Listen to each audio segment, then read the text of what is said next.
el síndrome coronario agudo o angina inestable o infarto sin elevación del ST, como le llamen. Pero esto es angina estable. Entonces tenemos que conocer bien a nuestros pacientes, por eso le decía de las estrategias, tenemos que estratificar riesgos. Por supuesto que el estilo de vida, suspensión de tabaquismo, programa de ejercicios, conceptos nutricionales, etcétera. ¿Ah? En las guías del 2002, porque son las últimas guías completas que han salido del American College, y las últimas fue un update, o sea, una actualización de las guías, nos mencionan algo muy interesante, o sea, ¿qué es la evidencia? Porque ahora nuestras funciones, nuestros tratamientos y toda nuestra actuación como médicos se rigen por evidencias. O sea, no porque yo me pare aquí delante de ustedes y les diga, esto es lo correcto, es cierto, no. Tenemos que mostrar que existe una evidencia. Y por eso, acuérdense que nomás para recordarles, tienen una clase de indicación y un nivel de evidencia en las guías actuales, tanto las europeas como las guías del American College. Y si hablamos de la suspensión del hábito del tabaco, se recomienda, por supuesto, dejar de fumar. Evitar la exposición de humo del tabaco, o sea, no nomás dejar de fumar nosotros. Ha habido un montón de polémicas en cuanto a esto, que la ley en el Distrito Federal, de los espacios cerrados, etcétera. Realmente esto es importante para todos. Humo del tabaco ambiental. Dar seguimiento y hacer más programas para este seguimiento de llevar. Nivel de indicación 1, evidencia B. Los pacientes hipertensos, que son muchos, una gran mayoría de los pacientes con angina tienen un factor de riesgo o un antecedente de hipertensión arterial. Tenemos que controlarla. Tenemos que llegar a las metas. Por ahí en una plática de ayer nos mencionaban que las metas del tratamiento antihipertensivo no se logran. Y eso es muy grave.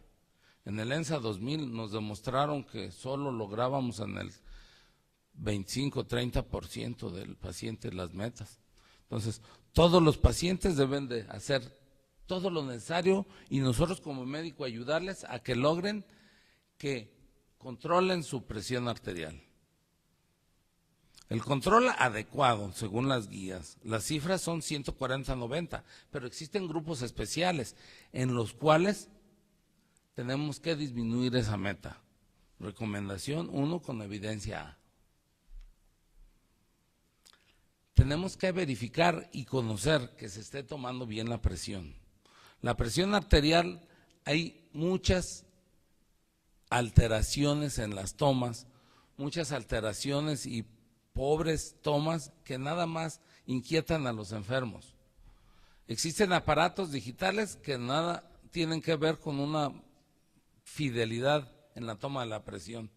Y lo peor es que a veces los vemos hasta en los hospitales por las enfermeras usándolos. Tenemos que usar algunos tipos de combinaciones farmacológicas para lograr la meta terapéutica en cuanto a la presión presión arterial.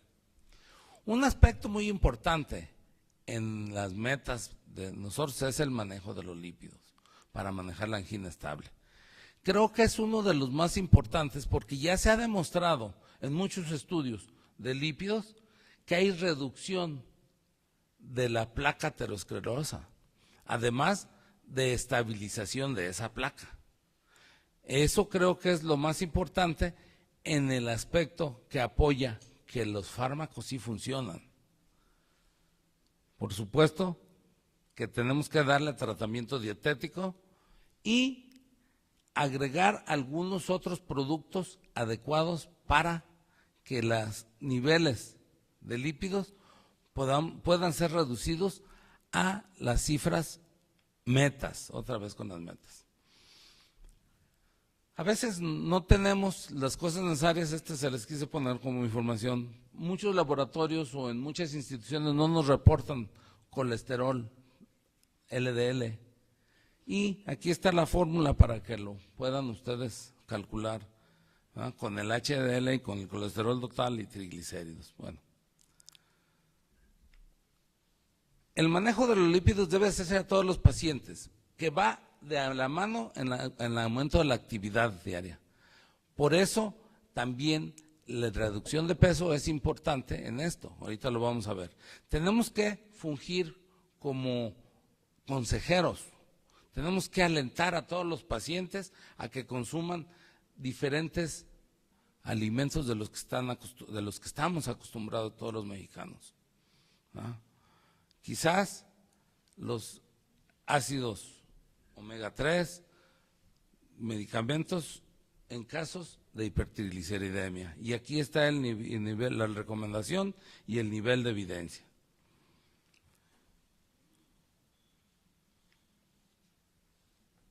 El mismo manejo de los lípidos nos pone retos, porque muchos tienen triglicéridos elevados, muchos tienen colesterol total, etcétera.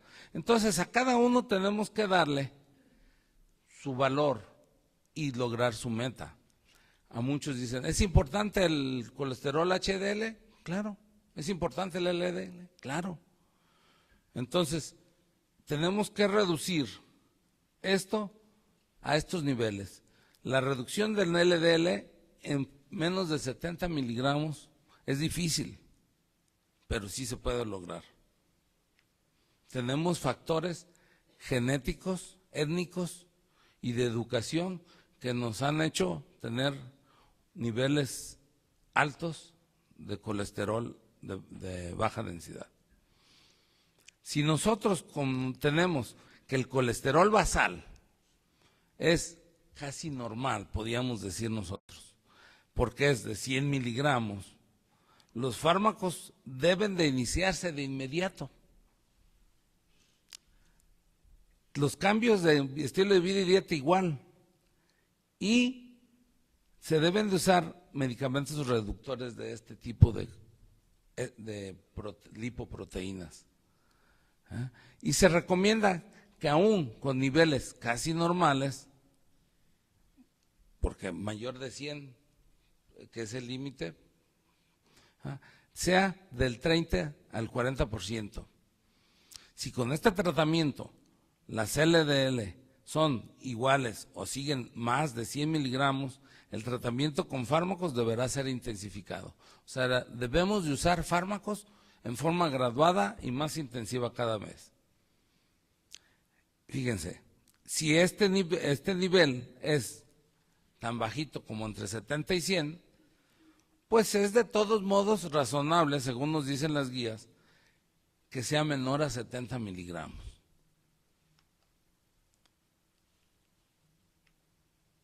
Si los triglicéridos, ahora hablamos de triglicéridos puros, por ahí hubo un tiempo en que nosotros incluso como médicos decíamos, es que los triglicéridos no son tan malos, a veces son muy lábiles, tienes que tener ayuno. No, ya se ha demostrado que el nivel de triglicéridos es igual o tan malo como el del colesterol. Si los triglicéridos son de 200 a 500, 499 miligramos, aquí entramos con un nuevo nombre, el colesterol no HDL. Debe de ser menor a 130 miligramos. Este término de colesterol no HDL es para aquellos pacientes que tienen hipertrigliceridemia.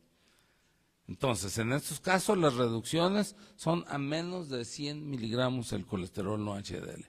Tenemos muchas opciones terapéuticas con diferentes recomendaciones y evidencias. La niacina es un medicamento que existe, apenas empieza nuevamente en México a estar disponible en el comercio, pero es muy bueno para bajar el colesterol. Los fibratos, que es lo que tenemos, a dosis importantes, y valorar, por supuesto, efectos colaterales de los mismos.